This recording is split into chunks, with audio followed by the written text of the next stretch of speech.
Retro Gaming Radio 2003. Keep it retro. Retro Gaming Radio. Retro Gaming Radio.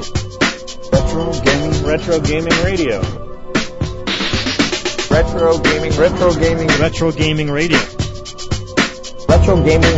Radio. This is Don Bluth. Hi, this is Conway Ho. David Crane, the developer of Pitfall. And you're listening to Retro Gaming Radio. Retro Gaming Radio 2003.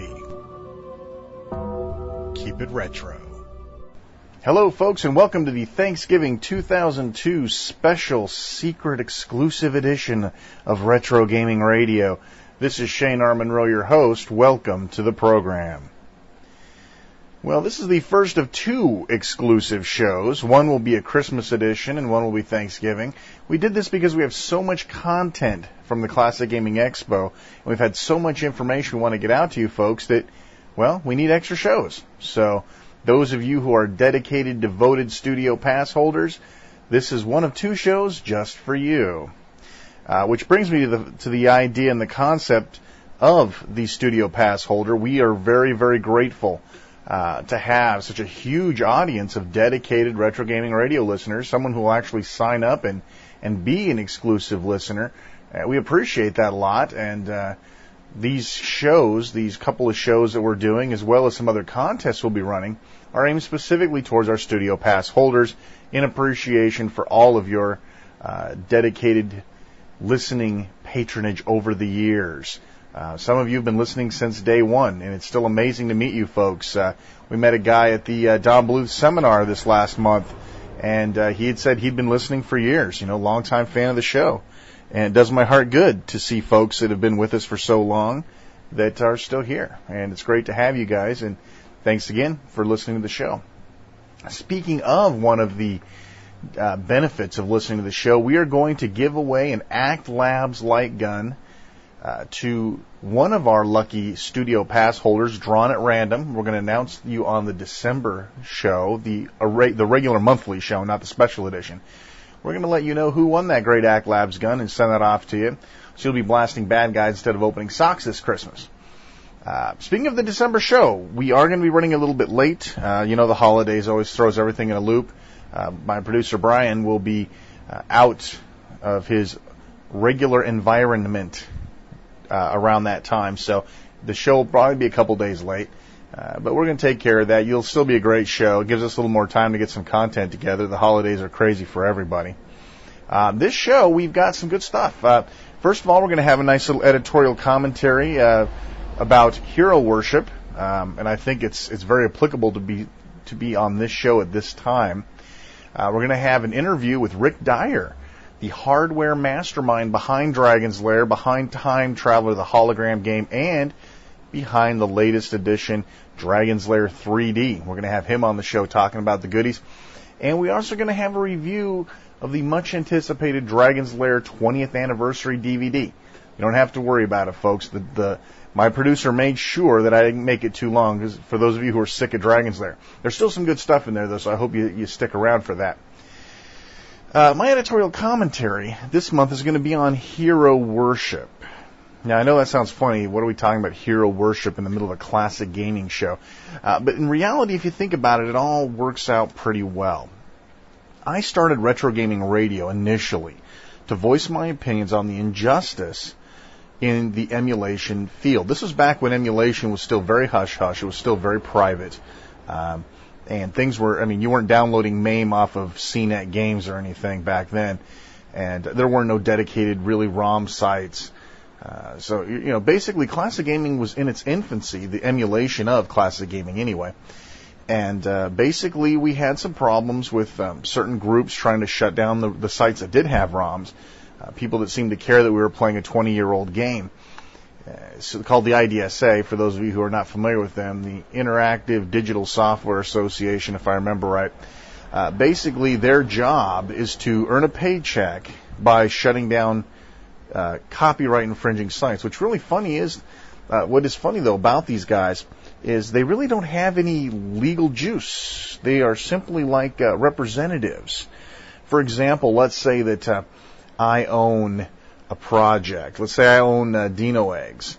Well, I would hire you, let's say you were the IDSA, I would hire you to watch for people giving away my game or selling my game on the internet or whatever illegally. Now, they don't own the copyrights to Dino Eggs, for example, and so they really can't do anything other than write to you and say, hey, we represent Client X, Shane Monroe, and you're distributing his game illegally, so, you need to take it down. Well, the site op could say, well, screw you, you have Shane R. Monroe write me and tell me, and then you have a legal cease and desist order. So the IDSA is basically a company that's justifying their paycheck by the harassment of others. It has really no power to do anything. That's kind of how Retro Gaming Radio got started. They were getting all preachy and whiny, and so we took them down a couple of notches. But the hero worship started coming later. When we started this thing, I started it originally. Brian, of course, came on board and resurrected the show. It's important for you guys to know Brian is not just not the guy that sits behind the microphone. He and I have a lot of jam sessions about the show. We have pretty much an equal part in this whole production. I'm the voice and he's the mechanics. It doesn't detract from his portion of the show. There's a lot more of Brian Smith in these shows than you might think about. But I wanted to make sure that everybody knew that. I don't want you to think that I was massing Brian up behind the counter or anything, because he's a very vital part of the show. Anyway, the hero worship thing started coming later on when I realized, I said, hey, you know what? I just realized something. I could interview people. I could interview some of the greats. I wonder if I could find them. On the internet, while it was, it was growing. It wasn't where it is now, where pretty much you can find anybody, anywhere, anytime. Now, all you have to do is look a little bit. Back in those days, it was still hard to come by somebody's email address. It was still kind of hard to find somebody that was a classic gaming celebrity, if you would. You'd never find David Crane's email address laying around the web. You just wouldn't find that. So in the beginning, we interviewed emulation authors, and that was cool because you got a chance to ask them stuff. Why did you do this? Why didn't you do that? But eventually, it came to my head that, this is the time, this is how I could meet my heroes. This is how I could meet the people that have changed my life. Paul Norman, who without Paul Norman, I would have never started game programming. Craig Chamberlain, the guy that invented SID music on the Commodore 64. Everybody should be kissing his ass right now, because without him, synthesized music would have been another 10 years behind. You had some of the other greats, like Don Bluth, my hero. Everyone knows Don Bluth's my hero. But basically, all these people that have affected my life, that have really made a difference, people that I could name by name and say, I could point to Paul Norman and say, this man changed my life. I could point to Don Bluth and say, this man changed my life. I could point to David Crane and say, that man, he changed my life. And nowadays, and this is the reason I want to talk about this, nowadays there are no more heroes. The market doesn't really allow for heroes. And part of its evolution, and I think part of it is the degradation of the market as it has proceeded. Everyone says, no, gaming was exactly the same as it was in the old days. You're just looking at it from a different perspective. I completely disagree with that. And if you want to argue about that, go to our forums. Plug. We have message forums for the show. Lots of you have found your way over there already. Lots of you have contributed amazing amounts of information. There's tons of you out there, and I really appreciate all the hard work you guys put to talking about stuff on the boards. But basically, I think that the market, along with all the other things that we talk about, the engine whoring and the title whoring and the removal of high scores, removal of the merit system in so many cases, I think the lack of hero worship also has had a bad effect on consumers. Nowadays there's still a couple of names you'd recognize. Jeff Minner, you still remember him. He's still a legend that people remember. Sid Meier. Who else is still out there that people would recognize immediately? That's about it. And the guy that did Black and White, his name's eluding me right now, but he just popped into my head. People know who he is. Carmack from id. These are a couple of the people that are still remembered, not because they do any programming. That's like saying Bill Gates runs Microsoft. They're figureheads. And while their design prowess may get stuck into these games, they're not doing the coding. And if they are, they're doing a very small part of it. They're not making the graphics. They're not doing the sound. They may oversee it. You know, it used to be like the old Lord British days with the Origin software, you know, the Ultima series. You know, Lord British didn't write Ultima Online, folks. I doubt he even supervised over the top of it. These are all heroes. These are all people that at one time you said, hey, God, I'd love to meet this guy, Gary Kitchen. You know, Gary Kitchen's Game Maker. You know, these were all people that were heroes. These were people that you could relate to. These were people you said, this guy, not this company, not this group, not this organization, this guy is amazing. You know, and you don't have that kind of hero worship anymore. And one thing that Retro Gaming Radio has shown me, and hopefully I have imparted to you over these last several years, is finding your heroes is one of the most important things you can do to bring a full circle to your life. I have had the pleasure now, since I have ran Retro Gaming Radio, of meeting almost every one of my huge heroes. I've met David Crane. I've met Don Bluth. In fact, I hang out with Don Bluth all the time. I'm doing part of their website for him, you know. Who else have I hung out with? Paul Norman. You know, I've met Paul Norman. Rick Dyer, who you're going to have an interview with here this show. I met one of the guys that did Half-Life. You know, I've met a lot of people. Craig Chamberlain and I talked about orchestral maneuvers in the dark remixes, you know, over email.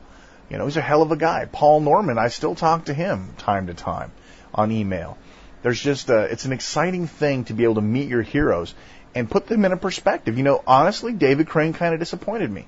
I really didn't think David Crane was about money, but I was wrong. On the other hand, meeting Don Bluth, I was completely vindicated because Don Bluth basically personified everything I thought I could have imagined he would be, and he was. You know, there are times when your hero worship is dashed. You know, they ask. My producer was down here this last weekend, and we went over to see Don and Gary at the studios because Brian, you know, hadn't really seen the studios at all. And we just kept, you know, we were sitting there in awe the whole time. It hasn't rubbed off on us yet. You know, we're sitting here with cells of Dragon's Lair and cells of Secret of Nim laying around, and you know, basically an animator's paradise. We're sitting in the middle of this vault of historical significance, and and we're just sitting there, and Gary keeps going like, "What?" And Brian's like, "I don't think you know who you are." He says, "I don't think you know how many people you've touched. You know, I don't think you understand why we have the hero worship of you." And Gary doesn't. You know, Gary doesn't understand. Maybe Don does. I don't know. But it was funny. You know, they don't understand what kind of contribution they've made to people. You know, they are at the top of the the evolutionary scale when it comes to that. And to have fans come in and just ooh nah over stuff. You know, we went to the Don Bluth seminar, the animation seminar, and you know, just to sit down and watch Don Bluth draw a ferret. You know, it was one of the character drawing classes that he was doing as part of the seminar. We basically built a character. And he said, "Well, give me an animal." And everyone knows what a ferret whore I am, so I screamed out, "Ferret, ferret, ferret." So he said, "Okay, ferret. Now, what kind of ferret are we going to draw? What are his characteristics?" So everyone started yelling out characteristics, and he sat down at this drawing table, and we could see it. It was on a camera. And like with just a couple of strokes of his hands, you could see a ferret emerge. It's like, whoa, that's the coolest thing I've ever seen. You know, and basically Brian's like, I want that ferret sketch. We've got to get that ferret sketch.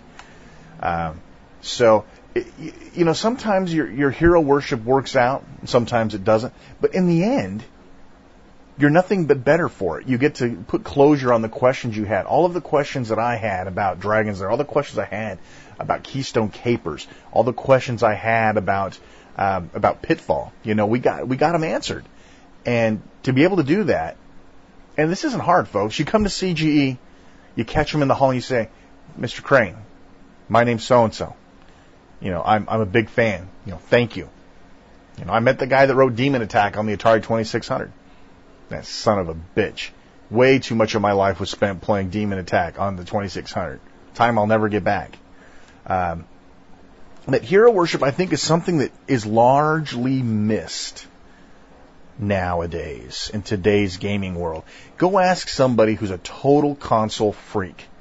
Go up to him and say, "Who's your video game hero?" You'll probably hear Tony Hawk, right? Or James Bond, or Mario or Binks or whoever else that it is that's hot. You're probably not going to hear Dirk just yet, but we're working on it. You're not going to hear names. You're not going to hear David Crane.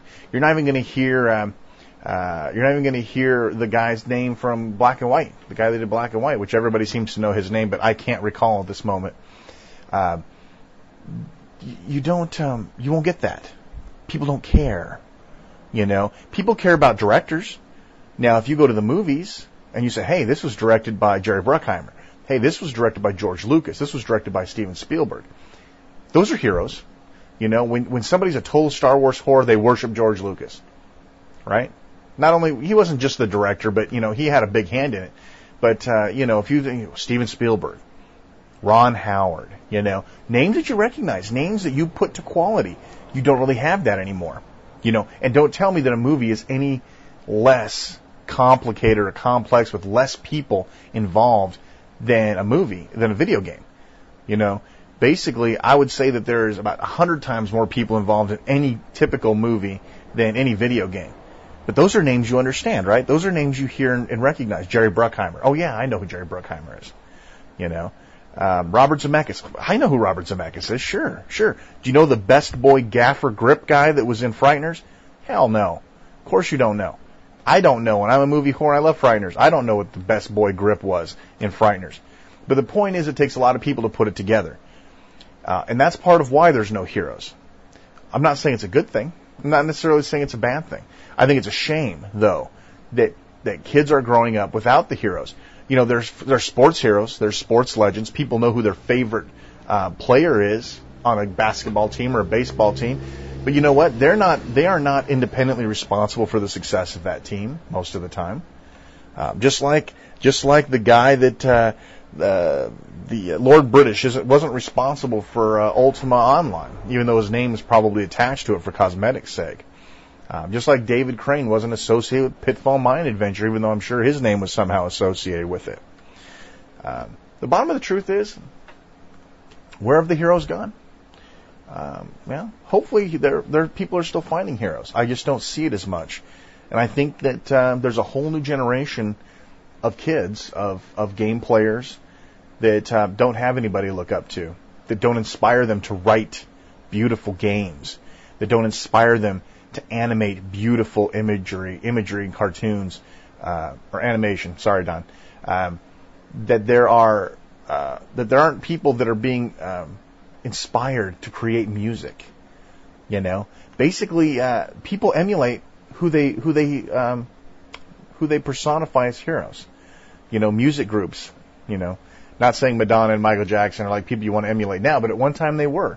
Whoever the top people are now, heaven forbid you emulate Eminem, but that's what I'm saying. Those are the heroes now. But those people aren't necessarily providing your children with the role model that you would really like them to grow up with. Where on the other hand, I'm sure my mom would thank Paul Norman if she ever met him. She would thank Don Bluth if she ever met him for what they've contributed to my life. So, anyway, interesting food for thought.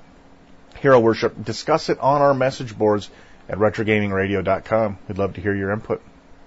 This month we are privileged to have the great mastermind Rick Dyer as our interviewee for the show. Rick Dyer, of course, is the mastermind brilliance behind the hardware portion of Dragon's Lair, while Don Bluth is often credited completely with the making of Dragon's Lair. It's just not true. Rick Dyer, of course, was the mastermind behind the Laserdisc hardware interface. He also created some unbelievable things on his own outside of the Dragon's Lair stuff, such as Time Traveler, the first holographic game, the Holoseum technology, as it were. And he's also the masterminding behind Dragon's Lair 3D. And we're going to hear all about it. For next month's review, we're going to have a review of Dragon's Lair 3D. And I figure that you guys should have a little taste of Rick Dyer before the Dragon's Lair 3D becomes in your area, becomes a heavy game in your area. So, without further ado, here is Rick Dyer. This is Shane R. Monroe with Retro Gaming Radio at Classic Gaming Expo 2002 in Las Vegas, Nevada. I am here with the brilliant mind of Rick Dyer, which, again, as I've said with everybody I've interviewed today, if you don't know who this guy is, you're probably listening to the wrong show. Rick Dyer, of course, is the mastermind behind the hardware of not only Dragon's Lair, but also Time Traveler and the forthcoming Dragon's Lair 3D. Thank you so much for joining us today, Rick. Appreciate you taking time to be with us. Give us a little history about your involvement with the Dragon's Lair project. Well, thank you, Shane. When you say the Dragon's Lair project, you're referring to the new one? Original game. The original game. Well, you want to know kind of how we got started on it? Sure. I mean, obviously it came from an inspiration somewhere in terms of, I know originally you wanted a non-linear adventure game of some sort. It's kind of... Well, actually, Dragon's Lair was a progression that started way back when I was working at Hughes. They had this game on their mainframe. It was called Adventure, and you could type. It was a text game. You could type in words like you could do funny things. It was a dungeon crawl, but there would be a plant there. You could water the plant. It turned into a big giant beanstalk, and that was at the time absolutely novel that you could type in text and have the game, come back with text and tell you what happened. And from that,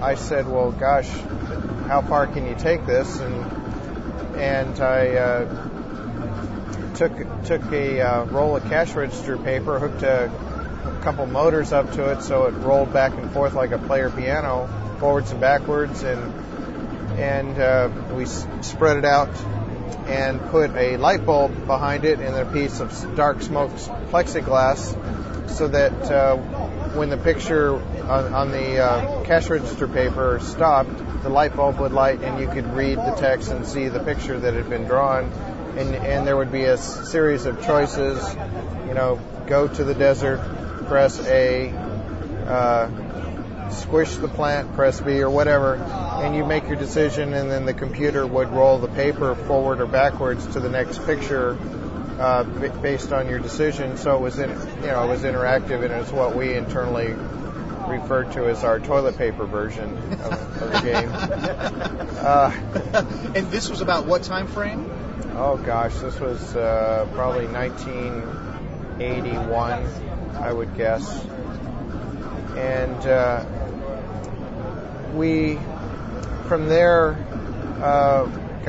we did what we call the Rolodex model, which had pictures, and it was this Rolodex, and the thing would go, and split the cards, one card after another, until it would get to the card you wanted, and the light would turn on. Same thing, you'd make a choice, and then it would flip around to the next card and have a picture and text, and that of course went nowhere.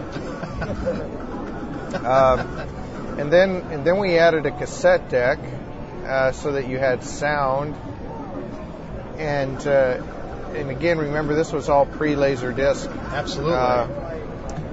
And the trouble with the sound was sometimes you had to wait for 2 minutes for the audio cassette to fast forward or rewind to the sound that went with the picture you were looking at. Pseudo real time, yeah. And then after that, the Laserdisc came out, and we did our first Laserdisc, but it was the same thing. We weren't doing animation, we were doing still pictures, but right. Now all of a sudden we could have true music and voice and sound effects and so forth real time. Did you have some sort of an allegiance with Laserdisc companies at this time? Because, the technology to write even DVDs now is still pretty pricey. I can only imagine what brand new Laserdisc technology must have been like to actually make your own. Well, there wasn't any roadmap. We were making the roads, so to speak, at the time, and kind of developing our own internal processes. And with the Laserdisc, first we started out with a version with stills, and then we added rapid stills, which were like pencil sketches, and of course that one went nowhere. And we kept trying to sell this to a publisher, and the publishers would always come back and say, well, it's really neat, but it's way too expensive. And right, what are we and you're talking about this proprietary Laserdisc hardware, or was this consumer level stuff that anybody could pick up? Well, it was Well, it was proprietary in that we were developing the microprocessor controller that controlled the Laserdisc. We were using the Laserdisc really as a delivery medium. And then finally we decided that we were going to go the whole 9 yards and go to full motion animation. And that at that point we went to see a movie called The Secret of Nim, and that's when I saw that film, and I just told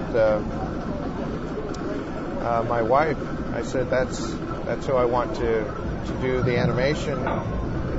And as luck or fate would have it, Don Bluth, Gary Goldman, and John Pomeroy had were in between jobs at that. So as it turned out, they were between motion pictures, and they came out and agreed to do the animation. And then at the time, we were a small company. We had probably 37 employees, and were quite, we were a reasonably successful development group. But all of a sudden, once they started doing the animation, we were having to come up with $30,000 a week, right? And that was just depleting our cash reserves like mad. And we had brought in another what they would now call a publisher. It was arcade manufacturer Cinematronics, right? And they were also chipping in to help the animation, but it just became obvious that we would not be able to sustain that kind of a burn rate on our capital and stay in business. So we finally found, actually Don and Gary found outside investor who put up enough money that got us to the Chicago Trade Show. And when we got to the Chicago Trade Show, at that point, it was just an overnight hit. I mean, everyone was proclaiming that Dragon's Lair was the hit of the show, and we only had a few minutes done for the demonstration, but Cinematronics booked $10 million in orders just at that one show, and we were just floored. But our problem was how we were saying, how are we going to get it finished? We still have $500,000 or so to go to finish this thing. And one of our clients, as my development group, which was at the time called Advanced Microcomputer Science, was Coleco, and they were working on the ColecoVision with us. We were doing various projects for them, such as the light pen scanner. You could take a light pen and scan text, and it would input directly into the ColecoVision. And so we were doing a number of projects internally for them, and I brought in Al Kahn, who was heading up that group at the time. And the short of it is they agreed to pay $2 million for the home Laserdisc rights, and they gave us half on signing, and the other half was contingent upon us shipping the coin-operated game by, I think it was July 5th, and we had to ship it in production quantities. And so at that point, it was just an amazing, round-the-clock, 7 days a week race to try and get Dragon's Lair completed. And we just had one obstacle after another, but we got probably 70% of the way there, and we were testing the game, and we were discovering that no one wanted to play the game because the way it was designed and the way that we were searching. When you did something right was when the Laserdisc would search, rather than when you did something wrong it would search. And the players found that interruption or the suspension of disbelief was such that they didn't think it was fun. And when we were hearing people say, "Do I have to keep playing this?" Oh no, that's not the right way to go. And we knew we had a big problem on our hands, so we ended up probably throwing out 30% of the animation that had been done, and that's very expensive. Now, was this animation that eventually did get back into the game, or was this sitting on a cutting room floor? It ended up on the cutting room floor. And is it gone? Well, actually, this fall, Digital Leisure is going to be introducing, formerly called ReadySoft, is going to be introducing the Dragon's Lair 20th Anniversary 2D version of the game, and they're going to be showing cutting room floor footage that has never been seen before. Excellent. And it's actually playable. So I think that'll be pretty interesting. Yeah, we work very closely with Digital Leisure. They send us all their promo stuff, so that's great. I'm glad to hear that. And so they, so I lost my train of thought. So you had to dump a lot of the animation out in favor of and redo it, and still had to make July the 5th. And at the time, Cinematronics was in something called bankruptcy, and at the time, we didn't know what that was. It sounds really stupid, but we didn't know what bankruptcy was. I was 29 years old, and I really wasn't familiar with that term. That's good. And so the point was even after we got the game finished, Cinematronics didn't have the money to manufacture the orders. Yeah. And so that other $1 million payment from Coleco was absolutely critical, because they needed that capital in order to start making and shipping machines. So it was just one hurdle after another, and of course the game turned out to be one of the most successful games in history. I think we've generated about $137 million in sales, and in 1998 I met with Don and Gary, and I said, this game's been selling now for 16 going on 17 years. Maybe we should do a sequel. Time to pay the mortgage. And I had put together a 3D demonstration for them to show Dirk running around in a 3D environment, and they were impressed.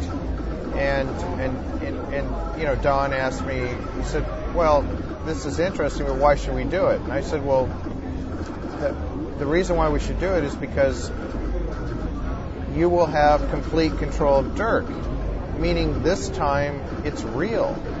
It's not just an illusion." And Don seemed to like that answer, and he said, "Okay, well then let's do it." And so now 4 years later, knock on wood, next Thursday we'll be shipping a Gold Master candidate for Dragon's Lair. Most excellent. Now, a couple of questions that came up while we were talking. I remember, and maybe I've just gone here, ColecoVision actually pre-advertised the ColecoVision version of Dragon's Lair, and I swear they showed a Laserdisc player connected to the ColecoVision itself. That's correct. So that did happen. I'm just not making this stuff up as I go. Obviously, it never shipped. They released some, let's say, lesser version on cartridge, as I recall. Yes. Obviously, did you have any part of that? Were you part of that design process for that product? Well, the Laserdisc was basically, as far as the home consumer version for Coleco, it's a license. So they had to do all the development. We just simply licensed it to them. Got it. So you didn't have to get involved in trying to make the ColecoVision version work or anything. That's correct. That's great. Now tell us about what would have been the home version of Dragon's Lair. Halcon? I just want to make sure I say it right. Halcon? Or are you talking about for Coleco? No, the actual standalone player. The one that's supposed to be the one for the home. Help me out here, Brian, please. Thayer's Quest? Thayer's Quest. There was one last year in the museum. I thought you were attached to that. Maybe. Oh, yeah, I did that one. Oh, okay. I did Thayer's Quest. Oh, yeah, that game. Oh, yeah, that one. Obviously, there's no blood feelings lost there. No, Thayer's Quest was kind of, I don't know, the grandfather, or that was the predecessor that came after our first cut with the Laserdisc was a series of stills. Then we did Thayer's Quest, which was animation, and then we did Dragon's Lair, which was originally intended to be just an arcade action spin-off of Thayer's Quest, and of course Dragon's Lair became an event for many people. It was a milestone. But Thayer's Quest never really caught on like Dragon's Lair. Now, would the unit play Dragon's Lair at the time? Oh well, we when we did Thayer's Quest, we offered. Thayer's Quest never got finished initially, and we introduced Dragon's Lair. And of course, Dragon's Lair just took off, and then probably a year or two later, we said, well, let's finish Thayer's Quest. So what we did was we took Thayer's Quest and made it into a conversion kit for the Dragon's Lair coin-operated cabinets. And so an arcade could just take our kit and convert any Dragon's Lair or Space Ace into a Thayer's Quest. But would the home, the Halcon, would that actually Halcyon? I'm sorry, I knew I was going to pronounce it wrong. Would that have played Dragon's Lair? Had it ever been popular or price effective enough? I think we were planning on introducing a version of Dragon's Lair for Halcyon, but unfortunately the Halcyon never got off the ground. We did ship it, but we had signed a contract with RCA to initially deliver 50,000 of what the technology was referred to as CED, which was kind of like the modern day DVD. And they were to deliver those to us for $99 a unit. That was our OEM, cost. And so we figured that we could deliver a home system and sell to the consumer for about $399 retail. And at that price point, we thought we could, we could be the next Nintendo or Atari. Sure. And actually, Nintendo wasn't around yet. At that point, we were saying to ourselves, well, we could be the next Atari. And one day we read in the Wall Street Journal that RCA had shut down a $100 million division, which happened to be the one that was to manufacture those CED players. Nice. And they were the only source in the world. Really? And our only alternative was to go to a $1,000 Laserdisc player. Right. And we did actually come out with it, and we had probably 4 or 5 titles on release. But how many units do you think? How many game units are you going to sell at $2,000 a piece? Yeah. How many did you end up selling? Oh gosh, we shipped under 100.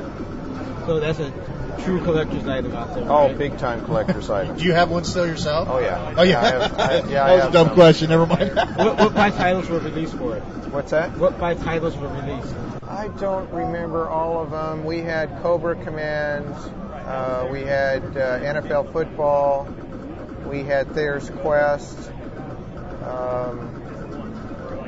We had a couple others. The NFL football was released also in the arcade. I can't remember if I'm correct, right? Yes, it was released, and we licensed the rights for the home for the Halcyon system.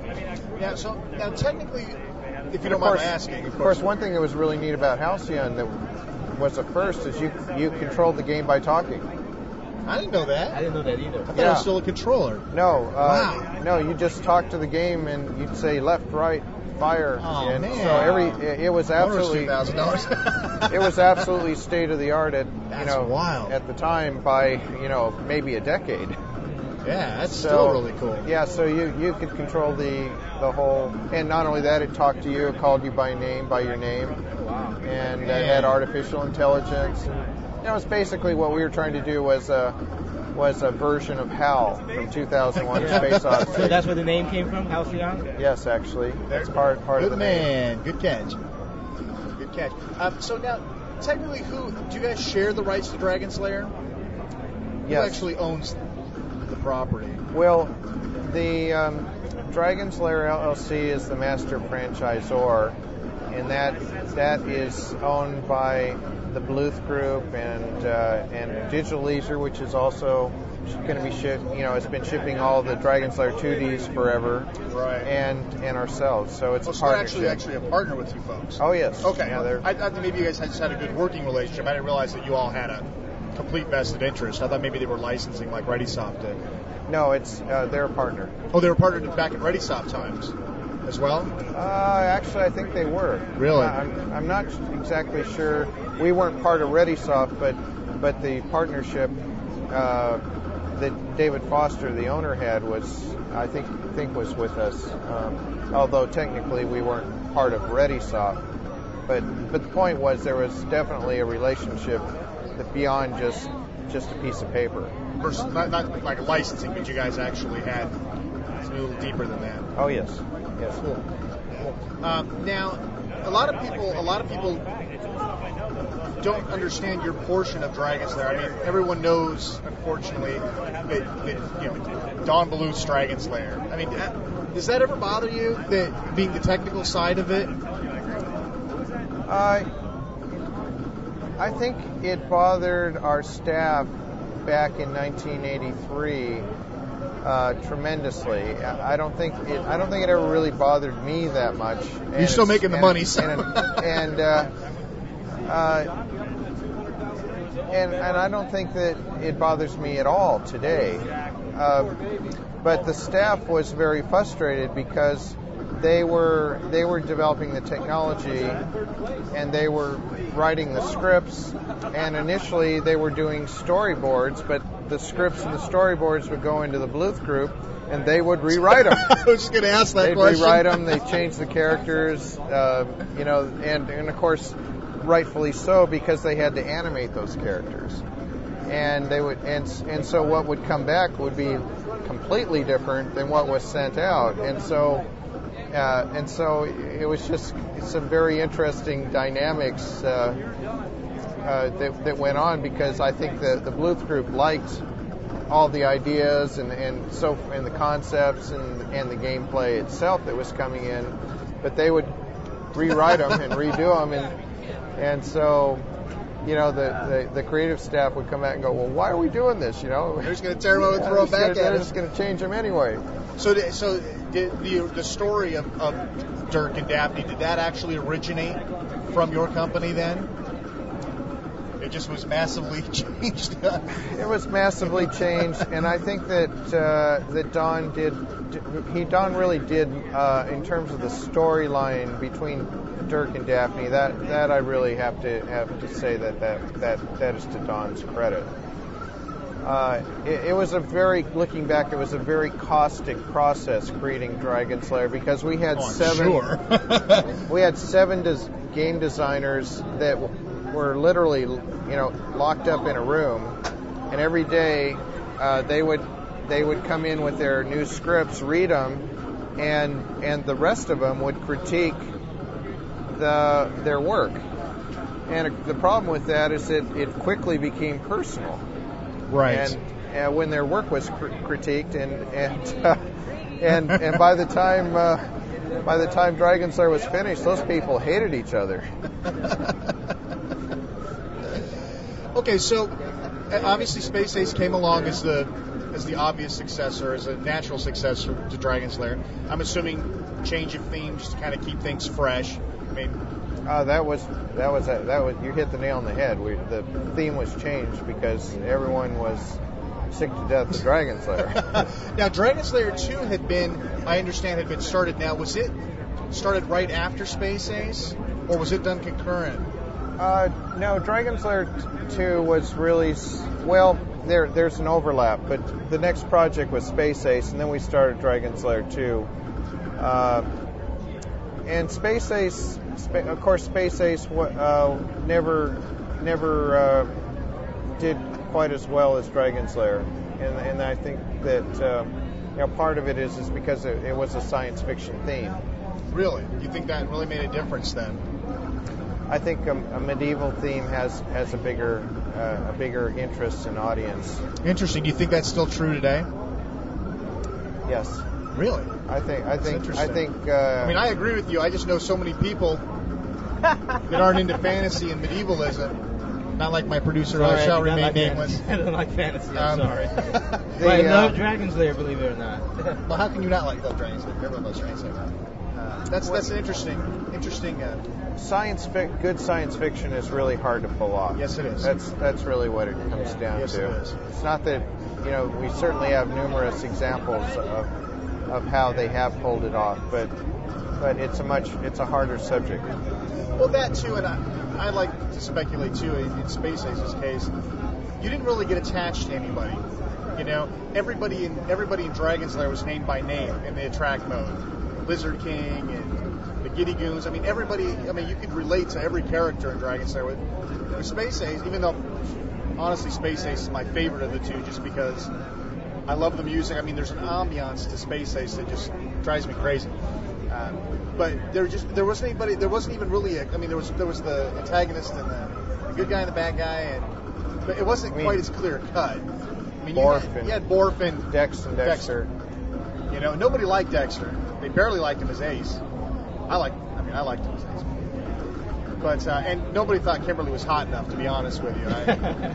I'm not sure how that actually came into the conversation, but that's so funny. I've been asked 4 times since the show started, because we have Daphne set up on one of the boxes. Yeah, we had somebody last night ask us who's hotter, Daphne I got asked or again. Kimberly. I got asked again. So the eternal question I have to ask you is, because we're big Laserdisc fans for the show, Daphne or Kimberly?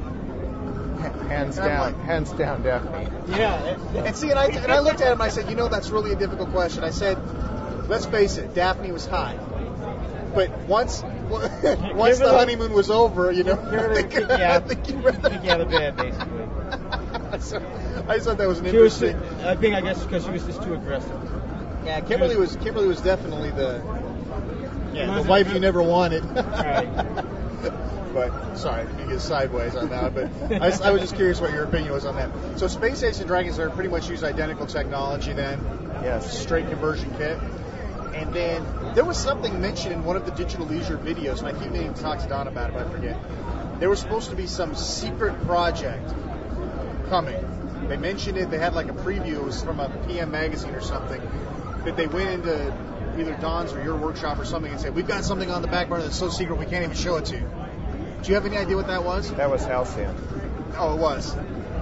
That's the eternal question I've been wondering. Tell me about Sea Beast. Were you involved at all with that? No, I was not involved with that, Sea Beast. I got to talk to Don about that. Everybody writes to me all the time. There's like one conceptual picture of it that's posted on the web. That's all the information anybody has. It was supposed to be a follow-up actually, Space Ace. Don would. That would be good to ask him about that. But you didn't know of anything hardware-wise related to that, or you weren't brought in on that project? Did you know? Do you remember? No, back then, I think that we were all kind of victims of our own success, and I think that each of the 3 groups, after you've gotten $42 million in royalties.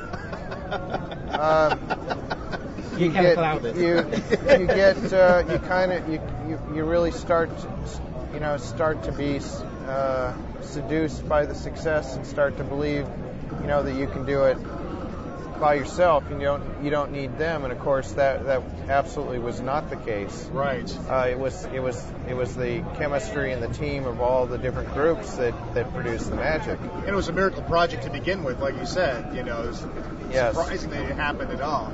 That's amazing. Okay, what happened between now Dragon's Lair 2? Do I understand? They actually have one still at my local arcade. There was a technology shift, wasn't there, in Dragon's Lair 2? Or there was supposed to be one. I remember reading about it where they were going to have 2 Laserdiscs running simultaneously, so there'd be no more Well, that was talked about until they figured out what it was going to cost in terms of manufacturing it, and at that point it went right out the window. Okay, so that was like... And yeah, we kept, up until the DVD, we were just kept running right back into that technology wall, and it was impenetrable. Even Hologram Time Traveler, which I did in 1991, we were running into the same technology wall that we had in 1983. This was just before the DVD came out, and so Hologram Time Traveler was really, it was basically the same type of scenario, just a new twist, which was presented in a holographic format. Let's talk about Time Traveler for a moment. Basically, Time Traveler's not a true hologram, right? It's a pseudo hologram, I guess is what the magazines called it. Yeah, kind of well, in some respects, it had characteristics that were superior to a hologram. For example, you could reach your hand and pass your hand right through it. I did that before. Everybody did that. You could just come up there and then shoot all day long. Yeah. And you couldn't do that with a real hologram.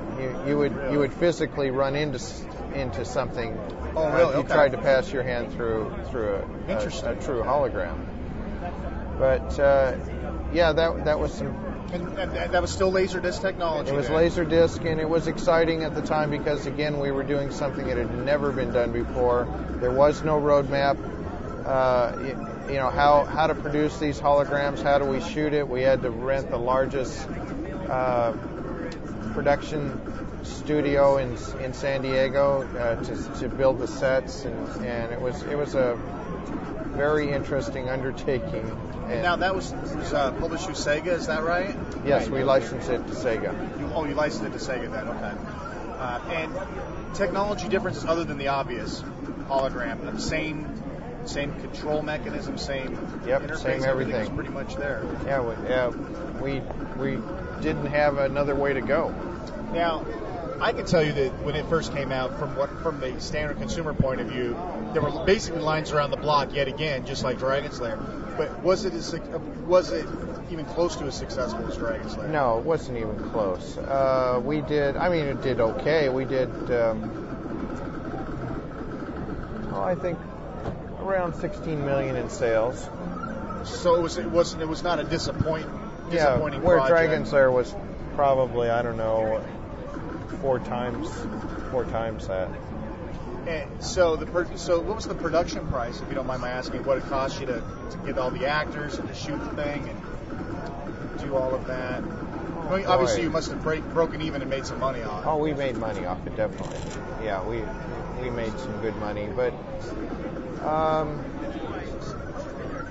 gosh, I honestly don't remember what the cost was, but it was hundreds and hundreds of thousands of dollars. I don't remember what the number was. So looking back at that, what prompted the selection of animation for Dragon's Lair versus, say, shooting something live like Time Travel? If the price was should have been cheaper. Well, I think for a holographic format, that live action made a whole lot more sense than animation. Because it seemed that much more real as a hologram. But what I mean is, when you first started putting together the concepts for Dragon's Lair, what made you slide to animation versus, say, going out in the woods and shooting some video footage for the demo or something to that effect? Was there a reason? Well, we decided on animation because with animation, there's no limits to your imagination in terms of what you write on paper.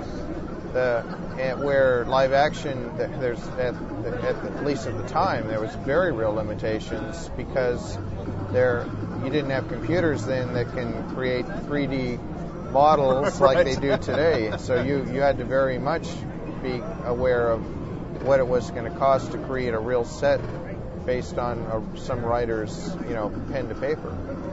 And for Time Traveler, did the storyline come from in-house? I mean, let's say it's a fairly loose storyline to begin with, but was that done in-house, or was that brought in from something outside? Yeah, with Time Traveler, was completely done in-house. We went through an audition process, and we had probably 1,200 writers apply. Wow. And then from that, we selected 20 or 30 of them, so I don't remember the exact number, and we put them through an 8-week training course on how this type of game is developed, how to design it, issues with holograms, the whole 9 yards. And those people that took that class were paid to take the class, and then of course they knew that for a few of them they were going to get a job. And from that, I think 4 or 5 actually got hired, and they were the ones that created the storyline for Hologram Time Travel. For those folks out there listening that don't have the Time Traveler home version on DVD, that may not have gotten to see the historical footage, can you talk about some of the technical difficulties, I guess, in shooting and producing a hologram game? Well, there were too many to talk about, but some of the interesting ones were like when we were auditioning who we were going to use as the princess. What we quickly discovered was that if she had dark hair, she disappeared. Yeah. Oops. And we realized we had to use either a redhead or a blonde. And actually, our favorite actress had brunette hair. And I remember the point, everyone really wanted to use her for the set, so they said, well, let's put a wig on her.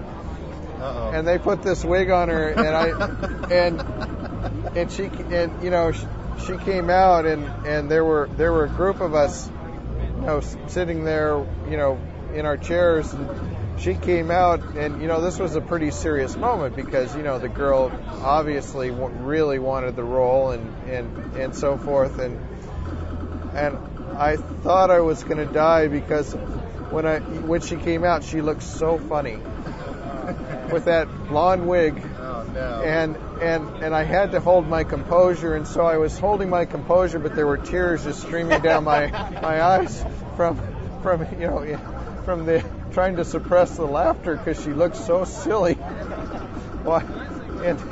that blonde wig, and so Leanne McVicker, of course, got the position instead, and went on to become Princess Kyla. Now, is there any history behind her? Because I'll tell you what, I thought she was pretty hot from the other side of the screen, and I'm sure other people would be interested in knowing, was she brought in from a talent agency, or did you hold auditions on the street? No, we had auditions. We had held auditions throughout the western United States. Really? And we did an audition in Las Vegas, and that's where we found her. She applied and did the audition, and at the time she was an aerobics instructor at one of the health clubs. Yeah. So. Now, is she the same gal that plays the Time Reverse Cubes girl too? No. Okay, I thought no. they were Actually, the one who played the Time Reverse Cube is the brunette we wanted to use. Yeah. Okay. That makes sense. Yeah.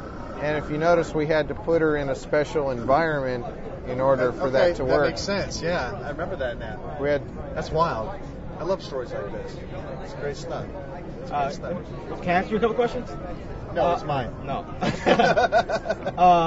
First of all, do you guys realize you were the forefathers of basically 2 type of ways of designing games? First of all, weren't you guys basically the first group? You used the group concept of developing a video game with Dragon's Lair? I think you're right. We were also the first ones to ever develop a holographic video game, and the reason we know is because we got the trademark to the name hologram. And I noticed it was available. There was one more that was a conversion. It was Holocene. Holocene. Yeah, that's what Sega did. Oh, so Sega did that on their own. Yeah, that's them. Oh, okay. Yeah. Why did the? I'll let you back. Why weren't any more made? I guess. Too expensive. That's why Sega did Holocene as a conversion kit, because the machines were costing almost $5,000 a piece. So they were very expensive technology. And you guys do realize you're the grandfathers of full motion video games. Everybody struggled to be like Dragon's Lair. I was going to say, do you well with Holocene, or not Holocene, with Time Traveler, you guys did prove that you can make a full motion video game fun. How do you feel about what ended up happening with that type of that genre? Because by the time Night Trap and everything else came along, you probably throwing these numbers, shaking your head, going, "What happened?"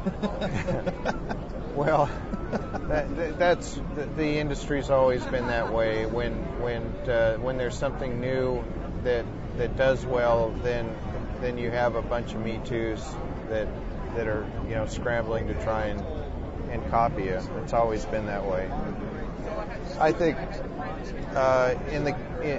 did you get a chance to see the new Dragon's Lair 3D? I got to go in the booth for just a few minutes and caught a little bit of it. Of course, we saw it last year when you demoed. Oh well, it's night and day from last year. Really? It's not even hardly the same. But we held back the game for another year because we really wanted to do it right. But you have the score was the equivalent of a 70-piece orchestra. The music is 6-channel, 5.1 Dolby surround sound, which you can go over there and hear. Wow.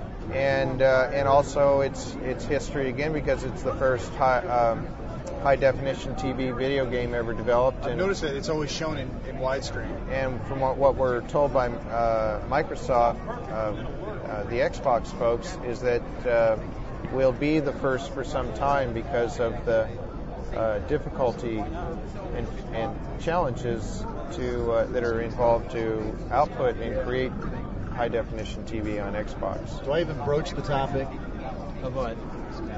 Microsoft and Xbox?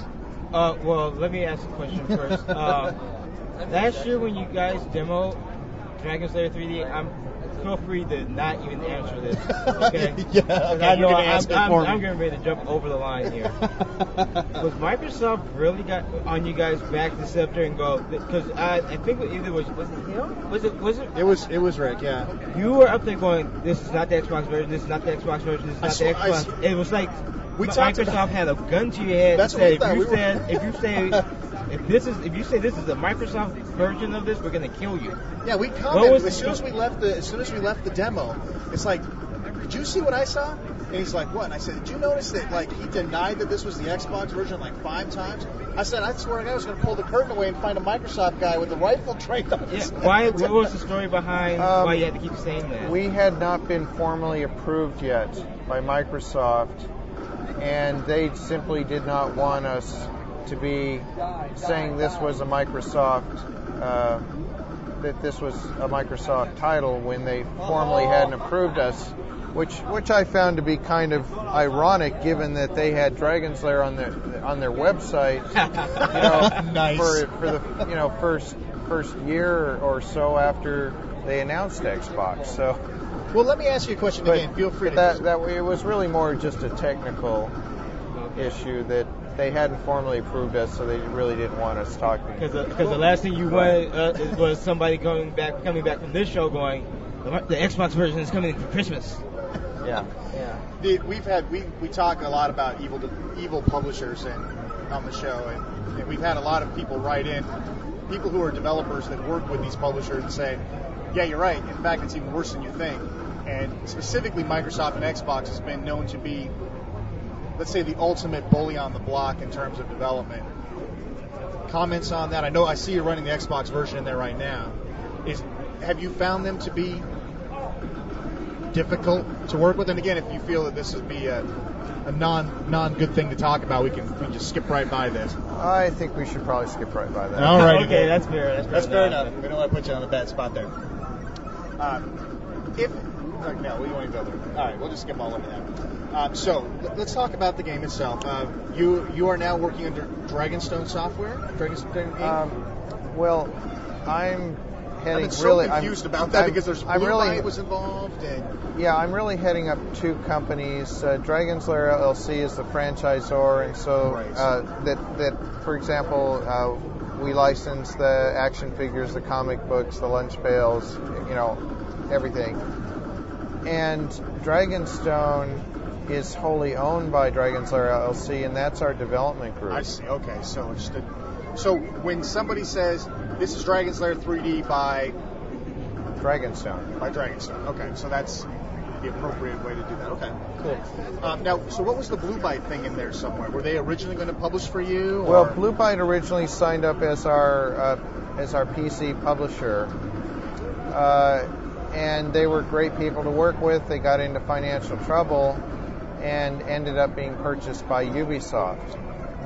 Right. And so we're now integrated in with Ubisoft rather than, and we ended up being with a much larger publisher than we had anticipated. So Dragon's Lair 3D has been in development for about 4 years total? About 4, yes. And what we talked about before the interview, we just talked about this on the show too, because a lot of people are curious. The length of time it's taken for Dragon's Lair, because again, a lot of people saw it 3 years ago at E3, and it just kind of faded away and died, and then it came back again for a little while, and then it kind of faded out again. I mean, obviously those were probably just people jumping the press jumping ahead. Joe, would you like to comment on why it's taken so long for the product to come out? Well, a lot of it is maybe it's the legacy of Dragon's Lair, but even the first time when we did it, if you recall, I mentioned we had to throw away probably 35% of our work and do it over, and that was really the case here again. Is probably about 35% of the work had to be thrown away and redone because of that we're trying to walk the line between the old and the new. For example, we have the Dragon's Lair 3D set up so that you might go through 8 or 9 rooms, and all of a sudden you'll go, I know where this is. Right. You know, I've been here before. This, you know, and it's a flash to the past, and you go, I know this room, and it's exciting for you.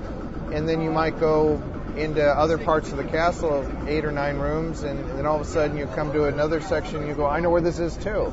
And that's what I mean by walking the line between the old and the new, and bringing the play and the game and the environments and the technology up to this century as opposed to 20 years ago.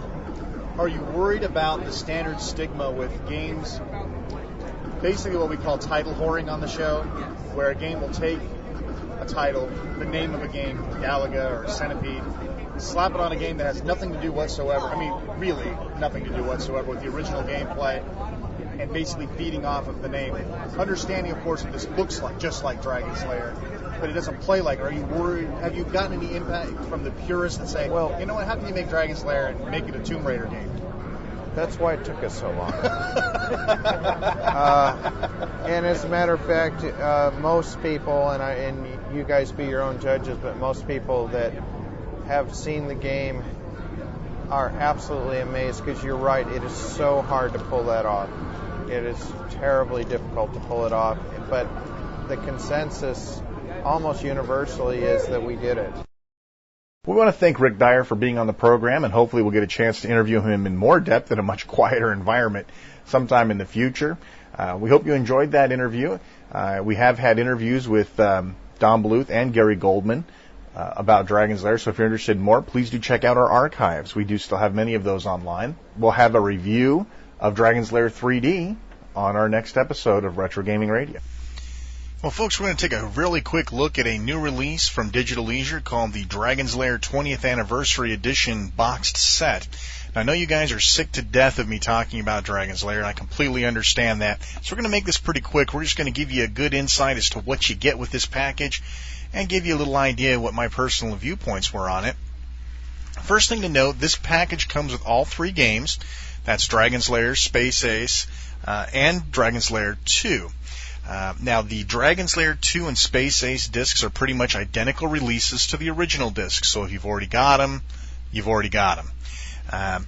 Now, there are new packaging. It comes in a nice little collector's box, and the splines of all the discs all line up to make a new picture, and it's kind of got that gold box look, which you've seen, I think, on a couple other box sets, too.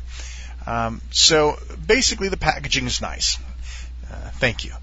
No. Anyway, the real special deal you're looking at here is the Dragon's Lair disc itself. Now, the Dragon's Lair disc comes with a whole bunch of extras. First of all, you'll notice it's got some nice new animated menus. They spent a little time working this guy out, and it shows. Of course, all of the original stuff here from Dragon's Lair, the original DVD release, is actually still on here. Plus, you've got some more goodies. They seem to have listened to some of the users. You get a Watch Dragon's Lair mode where you can watch the full game with the death scenes. You can watch the full game without the death scenes. You can just watch the new scenes, or you can select an individual scene based on the production names of each scene. So that's kind of a nice little way that you can go and find what you want to see. Some of the other bonus material you get in here, the disc, by the way, looks very clean. The sound's very clean, which is what you'd come to expect from Digital Leisure. So we really won't go into the real great details of that. There are some new interviews with all 4 of the original Dragon's Lair creators. Most of it's centered around Dragon's Lair 3D, but they do reminisce a lot about the original Dragon's Lairs. You've got a 20 years of Dragon's Lair documentary, which is completely fascinating. It's a recommended view. Biographies of the folks involved with Dragon's Lair. They've got some nice stills of the Dragon's Lair action figures, of which we gave 2 of them away this last month for a contest. They show you some nice box art and some merchandise that they offer. One of the real gems on here is the Starcade episode, which was all about Dragon's Lair. Now, if you've ever seen Starcade before in the past, Starcade was an arcade video game show where contestants would play against each other to win prizes, but they'd play on video game machines. It was really cool to see this, but this episode had nothing to do with anything but Dragon's Lair. It was really pretty cool. It was nice. It was a nice touch for them to get the license to put that up there. There's some press clippings, which are actually pretty fascinating. There's newspaper clippings right from Don Bluth's own archives that are very interesting to look at. And there is a Dragon's Lair 3D trailer, which I'm going to tell you a little bit more about in a minute. The original 1983 interviews, which I told you were there, and some press stuff for Digital Leisure, basically some trailers showing you about some of their up-and-coming titles. Now, the other good part about this new release, and this is probably the part you've all been waiting to hear about, this new version comes with deleted scenes. That's right, when they made this game, a lot of scenes hit the cutting room floor. Some weren't complete, and it's very obvious. Some were just different paths through the same scenes that are already there. It's very, very interesting. Some of the stuff, and in fact, there's brand new stuff that no one's ever seen. We're not talking about the stuff that when you play the game on some units you see it, and some units you don't, like e-boulders, right? Some units you got to see that, some you didn't. This is stuff that's not on the Laserdisc. Never was pressed onto the Laserdisc. So, for diehard collectors, this is a real big treat. You can also play a couple of different. When you play the game, you can use the new scene selection, which makes use of all the new footage. Yes, you can actually play the deleted scenes. You can actually play on easy and hard, which is a little more tolerant of moves. Unlimited lives or 3 lives. And you can play an arcade or home version, which just has to do with the way that the scenes are laid out, which gives you more of an overall experience. So they give you a bunch of new options as well. It's not just the same old Dragon's Lair with the same old scenes all slapped together, all together. Now, if you play it on hard, those little arrows that appear that you got so used to playing the original Dragon's Lair DVD, they ain't there anymore. Just to keep you on your toes. But basically, you've played Dragon's Lair, folks. There's no reason for me to go through the whole kit and caboodle. What you want to know is this title worth your hard-earned cash? All right? So I'm going to be honest with you. If you are a die-hard Dragon's Lair freak, there's no question you have to have this box set. Okay? This is a pinnacle release of Dragon's Lair on DVD. Okay? All of this extra stuff, the extra scenes, all this stuff, the new interviews, they all just lend an insight to Dragon's Lair that the die-hard Dragon's Lair fan can't be without. If you have not purchased the other 2 games, in other words, you haven't purchased Space Ace or Dragon's Lair 2 yet, in fact, if you haven't purchased any of them, then this is the way to get in on it. My guess is from a retailer, you'll be able to pick it up for about $50. So, you're talking about, $16 a game, something like that, if you did the math. That's not that bad. In fact, that's a pretty good deal. Now, if you've already bought all 3 of these games, you got to ask yourself, is it worth it? Again, I can't answer that question for you. Personally, I feel that anybody who has a real heartfelt love of Dragon's Lair can't be without this box set. Now, what Digital Leisure probably ought to do is release just the Dragon's Lair special DVD alone. That way, those of us who have already own all 3 titles don't feel like you're getting raked over the coal for buying the other 2, when all you really want is the extra features on the first Dragon's Lair disc. But I promise to tell you more about that Dragon's Lair 3D trailer. Now, there have been a bunch of trailers that have floated around for Dragon's Lair 3D. I've actually seen Dragon's Lair 3D being played. I've gotten a whole bunch of inside scoops, and I know stuff about it. Until I saw this trailer, this one in particular that's on this disc, I was not chomping at the bit to play Dragon's Lair 3D. The presentation, the mixing, the sequencing of this video is just totally killer. You put it up on the 36-inch Wega, you turn on the 5:1, and you sit there with your mouth open for like 2 minutes. So that to me was a real find with the disc. That, the deleted scenes, and of course the new interviews. The 20-year making of Dragon's Lair, the 20th anniversary, is actually like a news magazine clip. It looks like it was shot for a news magazine. It's got an announcer that goes from point to point. It's fascinating watch. It's great stuff. Again, if you're a diehard Dragon's Lair fan, you got to have it. If you're not, and you already own the original one, you might want to pass out on this version of Dragon's Lair, the 20th anniversary edition. But for those of you who are like me, can't get enough Dragon's Lair, this Dragon's Lair 20th anniversary DVD pack from Digital Leisure, which contains all 3 games and a special edition of the Dragon's Lair disc, is definitely a worthwhile value. And we're just going to leave it at that and move along, because I know you guys don't want to hear me talk about Dragon's Lair too much longer. Well, folks, that's going to wrap it up for this special edition of Retro Gaming Radio for Thanksgiving 2002.